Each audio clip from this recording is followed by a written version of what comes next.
Hi everyone, welcome back again di Market Update.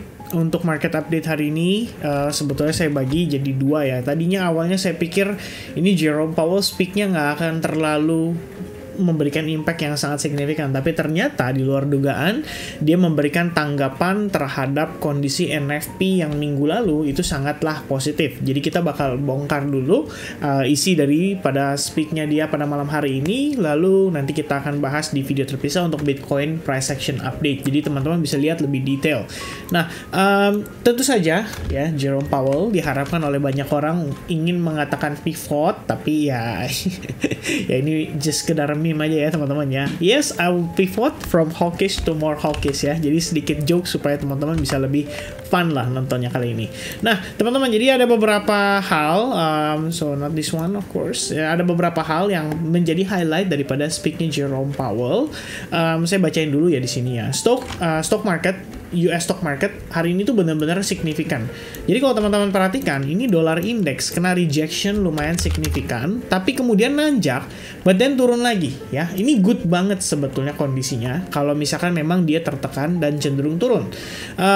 Dampaknya terhadap Nasdaq, teman-teman bisa lihat sendiri ya, hari ini market tuh dibuat bingung, bener-bener bingung sampai-sampai tadi naik dulu, turun dulu, kemudian naik lagi terakhirnya ya. S&P 500 juga sama. Karena kalau tadi saya baca-baca, ada yang menarik ya. Jadi sebenarnya para pelaku pasar, investor, termasuk biggest player sekalipun ya, kita ngomongin pemain-pemain besar yang duitnya banyak gitu ya. Major index turn red as investors continued digesting Fed Chair Jerome Powell remark. Jadi even big investor aja tuh bingung mencerna omongan yang disampaikan oleh Jerome Powell. Karena ada dua poin ya. Menurut saya ini sama-sama bertolak belakang, dan saya pikir ini adalah cara The Fed atau cara Jerome Powell untuk bermain aman ya. Memastikan market bergerak aktif sesuai dengan ekspektasi para pelaku pasar, tapi di saat yang sama Jerome Powell juga tetap menyisipkan ancaman. Ibaratnya ini loh ya, walaupun kalian ngerasa udah mulai aman nih, ini tetap nih kita akan pantau lagi dan hati-hati ya, nanti kita bisa naikin suku bunga lagi. Jadi itu lagi-lagi statement yang disampaikan oleh Jerome Powell. Nah, start dari keseluruhan dulu ya. Stock wavered ya, wavered itu maksudnya kayak naik turun ya. Tuesday after remarks by Federal Reserve Chair Jerome Powell indicated no notable change from the central bank messaging earlier this month. Jadi sebenarnya Jerome Powell udah ngomong awal bulan terakhir, maksudnya awal bulan ini dia ngomongin soal masalah kenaikan suku bunga akan di 0,25%, akan tetap steady di angka yang cukup tinggi. Cuman sebenarnya para investor ini saya cukup yakin semua sama pola pikirnya ya, itu menunggu apa yang akan Jerome Powell sampaikan terkait dengan dampak daripada strong job report ya. Strong job report itu adalah employment yang dilaporkan pada NFP minggu lalu. Unemployment rate-nya turun, artinya pengangguran berkurang. NFP-nya sebagai sebuah indikator ya untuk mengukur lapangan pekerjaan di masyarakat Amerika Serikat itu meningkat sangat drastis. Nah, mereka pengen tahu tanggapannya. Dan di sini sebenarnya ada 3 poin yang disampaikan. Yang pertama adalah it can show you we think this will be a process that takes a significant period of time. Yang ini saya terus terang agak bingung ya dengan statement yang ini. Tapi yang saya tahu adalah so far si Jerome Powell menyampaikan itu bahwa tahun ini 2023 diperkirakan akan menjadi tahun percepatan penurunan daripada inflasi yang diekspektasi oleh si The Federal Reserve. Jadi targetnya adalah 2% dan diekspek bisa istilahnya dipercepat lah. Mungkin tadinya tahun ini proyeksinya akhir tahun tuh adalah 4-5%, tapi kelihatannya bisa lebih rendah. Itu mungkin ya pandangan daripada si Jerome Powell.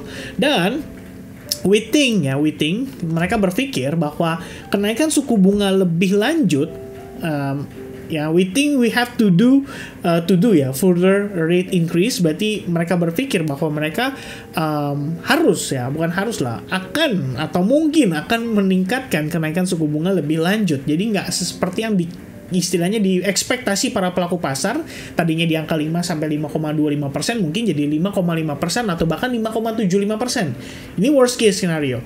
Dan we think we'll have to hold policy, atau kita harus menahan kebijakan tetap berada di angka yang restriktif untuk beberapa waktu ke depan. Dan ini mungkin yang menjelaskan bahwa tahun ini tidak akan ada yang namanya pivot, tapi kita sudah sama-sama tahu bahwa sepanjang tahun ini The Fed akan mempertahankan suku bunganya tetap di angka tinggi, memastikan yang namanya inflasi bisa turun. Oke.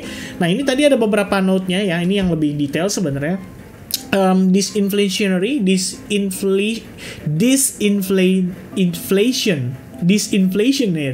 process ya, atau proses untuk penurunan inflasi sudah dimulai dan diawali dengan sektor yang bisa dibilang goods ya, in the goods sector. Goods sector tuh bukan sektor yang baik, tapi goods itu artinya adalah bahan baku. Kita ngomongin berarti untuk makanan dan macam-macam ya. Dan ini adalah hal yang cukup baik gitu, karena kita ngomongin soal kebutuhan. Nah, saham awalnya nanjak, tapi kemudian nggak bertahan lama ya, but the gains were short-lived, jadi kayak cuman sebentar, habis itu tuh turun lagi signifikan. Ini update, istilahnya update pada saat sahamnya tuh lagi nanjak, habis itu turun lagi ya teman-teman ya. Ini berarti update-nya di sini nih ya. Begitu naik ada kabar berita di sini, begitu naik ada kabar berita yang agak lebih di bawah. Ini kalau misalnya teman-teman lihat ada beberapa menit ya. Nah di sini ya, index give up ground after Powell speech. Di sini ya, ini kita ngomongin yang tiba-tiba jadi turun mendadak signifikan. Awalnya sempat nanjak ya, Oke, di sini ada beberapa note yang sebenarnya disampaikan soal, terutama sebenarnya sih soal debt ceiling sih. Ini yang sangat dikhawatirkan oleh masyarakat atau para pelaku pasar. Lalu pada saat ngomongin disinflation itu nanjak ya, S&P 500, Nasdaq itu sama-sama nanjak.